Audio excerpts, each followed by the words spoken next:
Okay, D block कर रहे थे हम।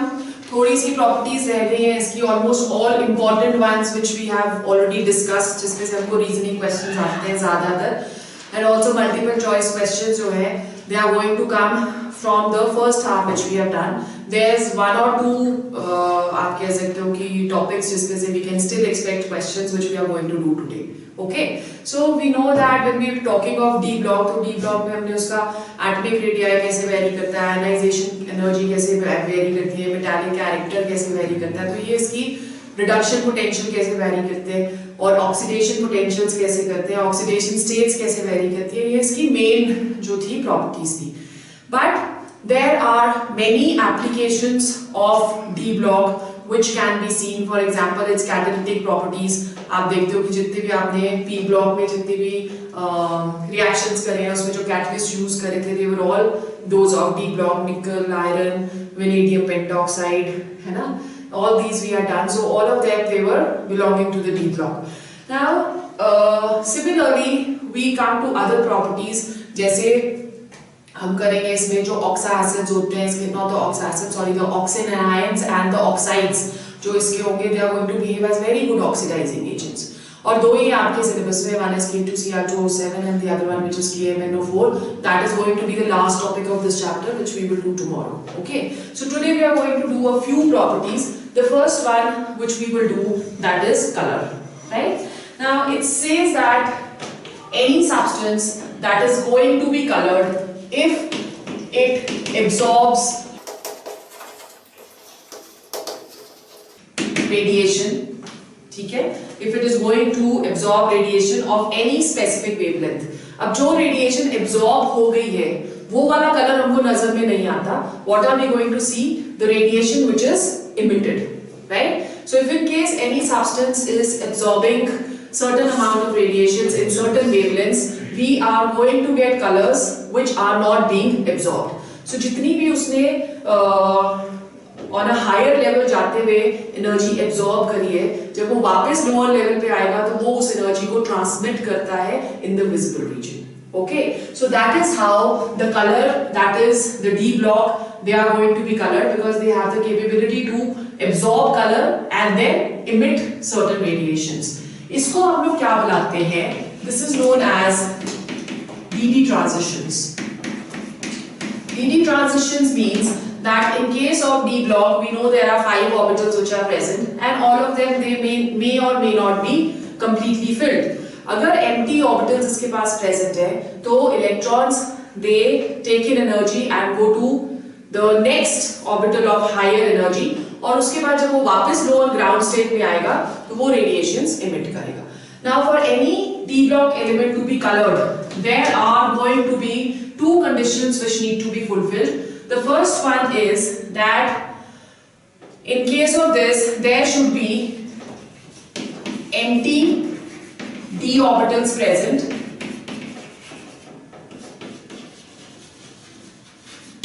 ठीक है?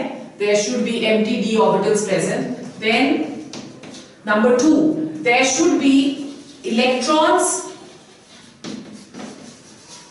present to absorb radiations, which very clearly indicates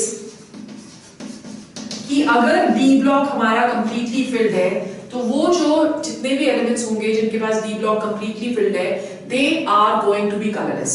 Secondly, all those which do not have electrons in the D block, they are also going to be colorless. जैसे for example, if you are taking off salts of scandium 3 positive, electronic configuration of scandium 3 positive, that is going to become 3d04s0. ठीक है? अब इसके पास कोई भी electron नहीं है to absorb radiation, therefore this is going to be colorless, right? Similarly, first transition series में, if you are taking titanium 4 positive, again the electronic configuration in this case, that is going to be 3d04s0. Okay, so ये भी क्या होगा?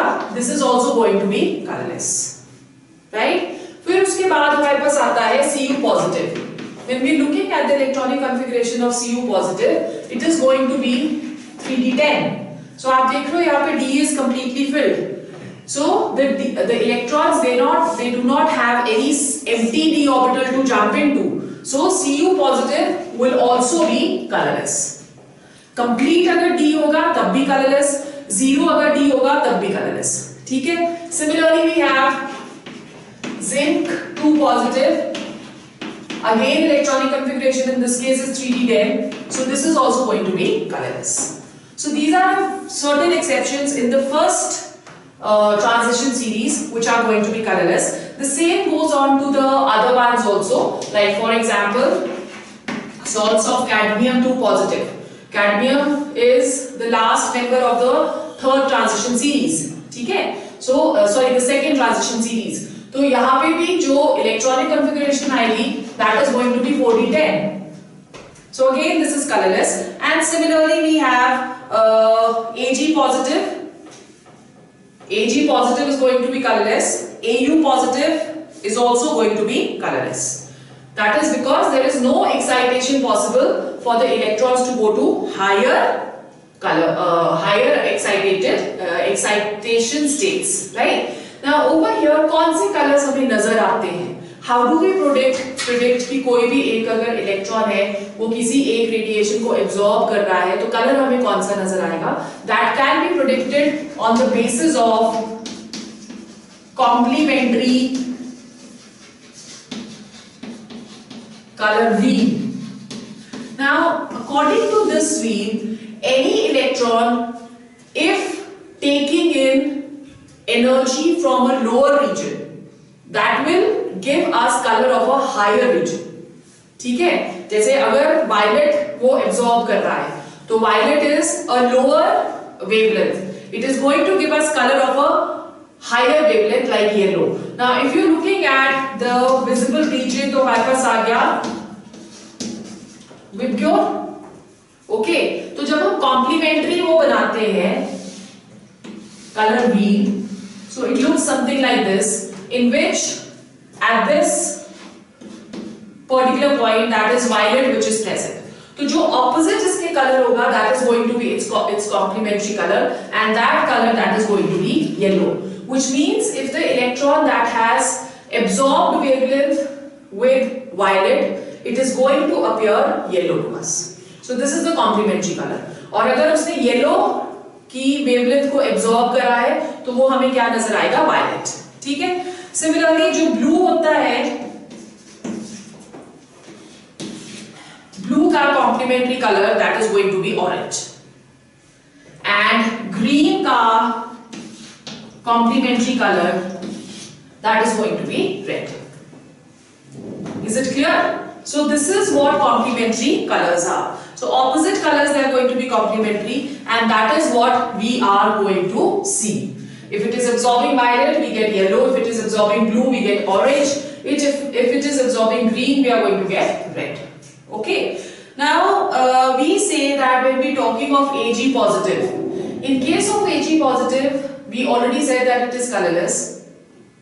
ठीक है? But sometimes it so happens that there are certain compounds of Ag which are colored.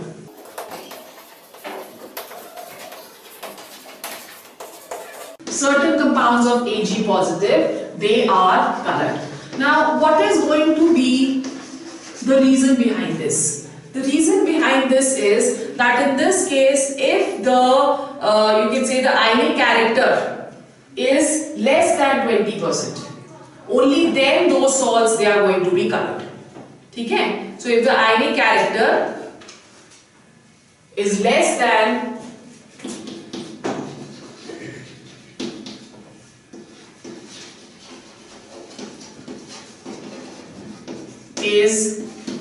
less than 20%, only then it is going to be colored. ठीक है? Is it clear? So this is how it shows color. The second property which we are going to do, this is again a property of concern from your question point of view, that is the magnetic properties. The second properties which we have, they are the magnetic properties. Magnetic properties क्या होते हैं? We say that the d block elements may be either paramagnetic or they may be diamagnetic. Paramagnetic कौन से होते हैं? Paramagnetic are those substances which are weakly attracted by the magnetic field. So these are going to be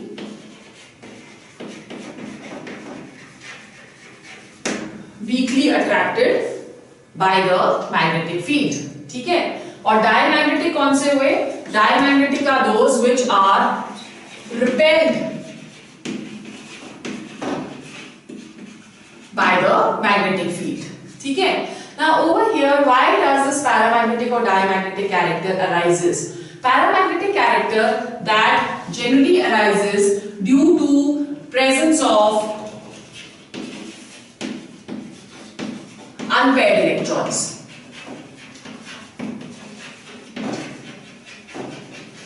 ठीक है? Because there are presence of unpaired electrons in these substances when put in a magnetic field, due to orientation of the electrons, they are going to be attracted by the magnetic field as we have done in the solid state, the first chapter which we did. Why substances they behave as paramagnetic and diamagnetic? ठीक है? Because every electron when revolving, it has two types of motions we've already studied. One, it is moving around the nucleus, and the second one, it is moving around its own axis. So उसकी वजह से एक जो electron होता है that starts behaving as a magnet because of the dipole which is created. Okay. Now if there is only one single electron, the single electron will move either clockwise or anti-clockwise. So the spin is only one. If there are paired electrons present in one particular orbital, so one is going to move clockwise and the other one that is going to move anti-clockwise, such that the effect that gets cancelled out. Therefore, diamagnetic substances, they are going to be repelled by the magnetic field due to presence of all paired electrons. Right? Now, in this case, the question which we get is which of the following pairs they are going to be paramagnetic. So remember, you have to calculate the total number of electrons over there. If the total number of electrons they are coming as odd, तो इसका मतलब वो paramagnetic है. और अगर total number of electrons हमारे पास even आते हैं, then they are going to be diamagnetic. An example which we can take over here is that of water. So if you're looking, अगर उसमें water आपके पास एक option है, या आपके पास K2O एक option है, third option आपके पास nitric oxide है, और fourth option आपके पास benzene है.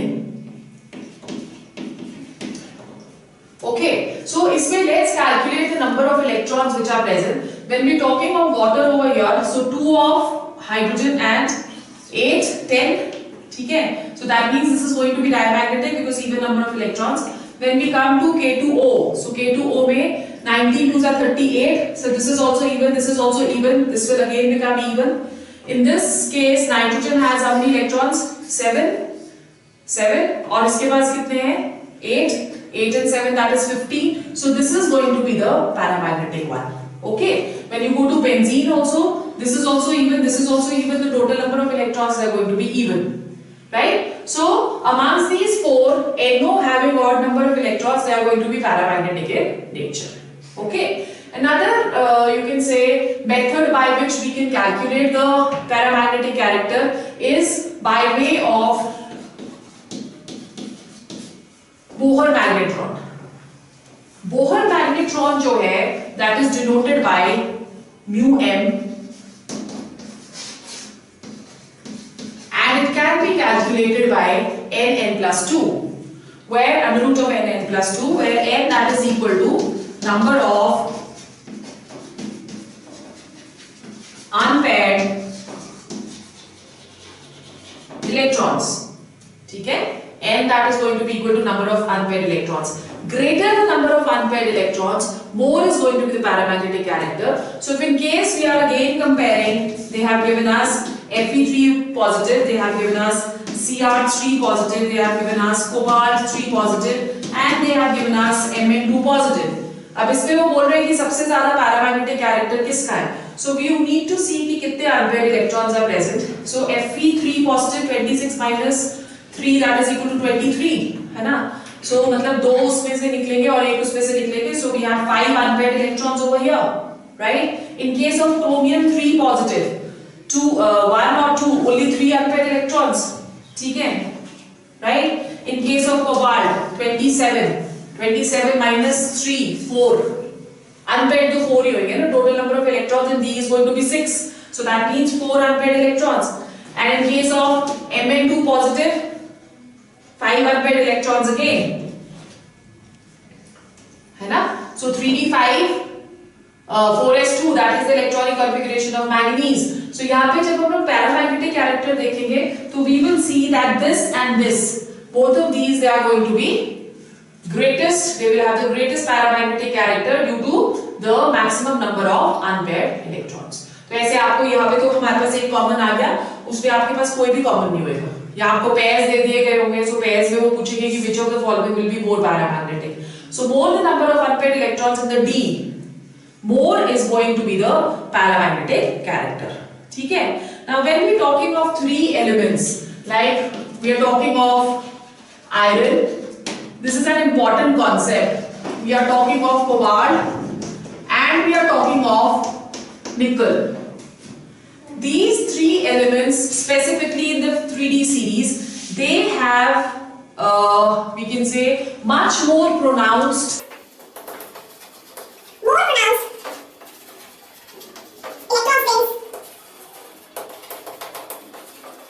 to unpaired electrons. ठीक है? So because of high number of unpaired electrons over here, they have a greater spin, as a result of which they are going to be very highly paramagnetic. So therefore we give them another name which is known as ferromagnetic. Because they behave as magnets themselves in the presence of a magnetic field. So these are going to be known as ferromagnetic substances. ठीक है? So this is the you can say magnetic character. These 3 substances, they can be easily magnetized. Therefore they are said to be ferromagnetic in nature. The next character which we do is tendency to form complexes.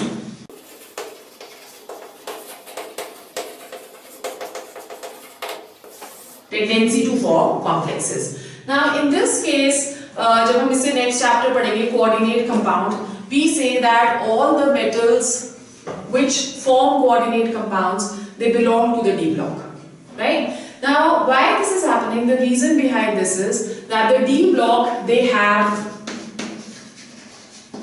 empty d orbitals and hence can attract the acceptor atoms which are known as ligands. This we will study in coordinate chemistry in detail. ठीक है?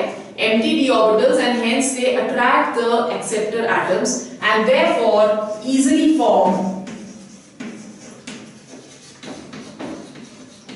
complexes. Okay, so over here the point of attachment or the number of bonds it forms with the ligands, the most common ones, they are going to be either 4 or 6, right? So how many ligands they can form bonds with the D block elements, that is going to be either 4 or it is going to be 6. Okay, the reasons behind this tendency to form complexes, that is number 1, small size, number 2, because of small size they have higher nuclear charge, ठीक है? फिर उसके बाद number 3, they have empty d orbitals where the electrons they can reside easily. So number 3, they have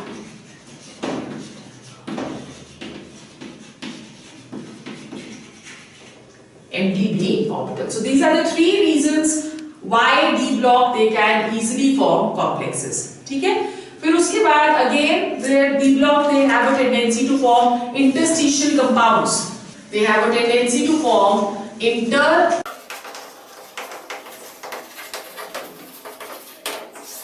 compounds. Now what is this interstitial compounds? It is seen that when you are going from S to P, size that will keep on decreasing. मतलब जो P के elements हैं, they are going to have less size, smaller size with respect to the elements of D block. Okay, so when we are talking of any P block element which has a smaller size than D block, they can easily fit into the interstitial sites. What are the interstitial sites? If we are kind of, taking any crystal which has the constituent particles arranged in this kind of arrangement, this you also that in your solid state. So ये वाला जो बीच का होता है, this is the interstitial site. Okay, and this is an example which we can take of tungsten carbide, where this is tungsten. Tungsten has a larger size, and carbon that is going to have a smaller size. So carbon can easily fit inside the interstitial sites. So they have a tendency to form interstitial sites. What is going to be the reason behind this? The reason is that the size of the non-metallic P elements is smaller than D elements. Okay, so they can easily fit in between the interstitial sites of D elements. Got it? So an example which we've taken over here is that of tungsten carbide. Now over here the bonds which are going to be formed between these, they are neither typically ionic nor covalent. So we cannot really say that the bonds formed are either ionic. They are not typically ionic. They may have certain percentage of ionic and certain percentage of covalent, but 100% ionic या 100% covalent bonds इसमें present नहीं रहते. ठीक है? And finally we also say that the formulae which they form, the formulae of these compounds, they do not correspond to any normal oxidation state of the metal.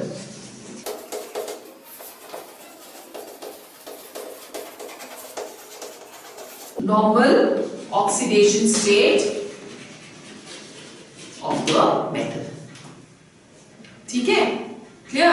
Now when we are talking of interstitial compounds, there are certain properties which are going to be enhanced when we are making them. Let's go to the characteristics of interstitial compounds. The first characteristic of interstitial compound is that they have similar chemical properties. The interstitial compounds, they will have similar chemical properties but different physical properties.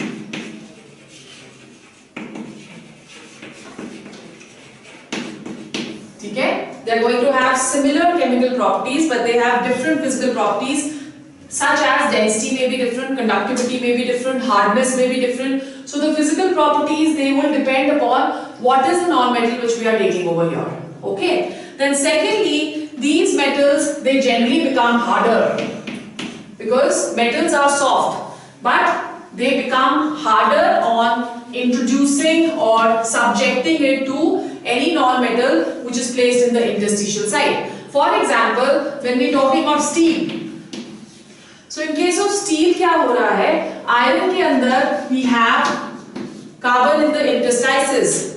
Okay, so the reason of hardness is the introduction of carbon in the interstitial sites of iron, which makes it hard. ठीक है? And because they have become harder, obviously what will happen? They will have higher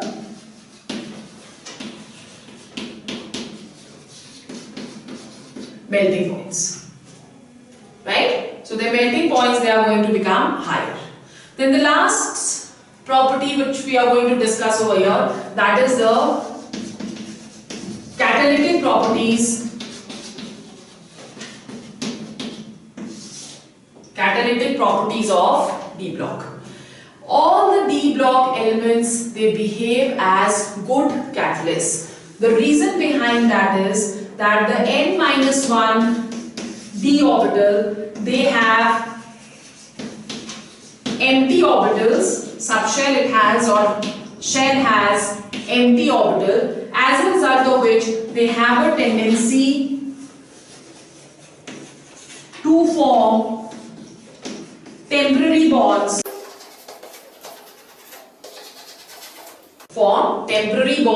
With the reactants.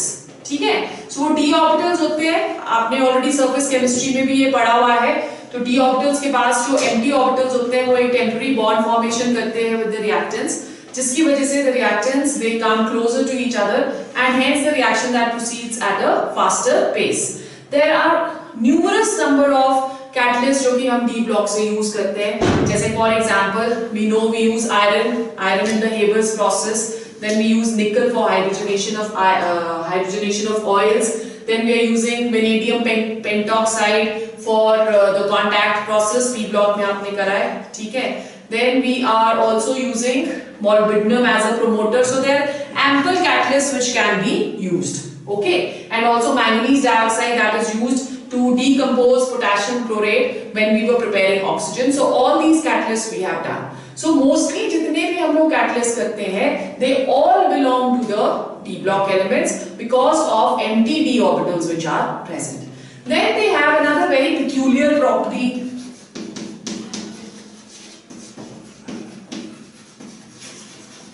which is alloy formation. Alloys क्या होते हैं? Alloys they are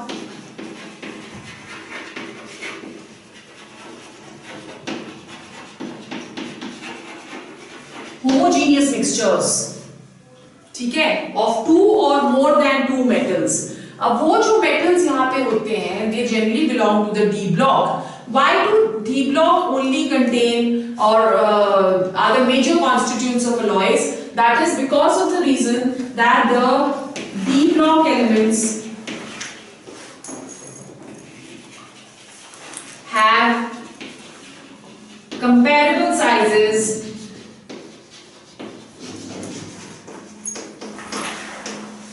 ठीक है, they are going to have comparable sizes because of which क्या होगा कि अगर सबके sizes same है, जैसे again if you are taking that there is one metal which is present like this, okay, and we want to introduce another metal into this such as to make it or convert it into an alloy. Alloy will always have better properties of conductivity and density and hardness with respect to that of the soft metal, ठीक है. So अगर हम इसमें कुछ और introduce करते हैं, so that can take the place of the element which is already present, ठीक है. जैसे bronze हो गया, bronze is copper and zinc का alloy. So in that case, because copper and zinc almost have the same sizes, they can be easily interchanged. So that is why they form alloys, ठीक है. Now alloys जिनके पास mercury होता है as one of the constituents, you already know that they are known as what? They are going to be known as amalgams, ठीक है.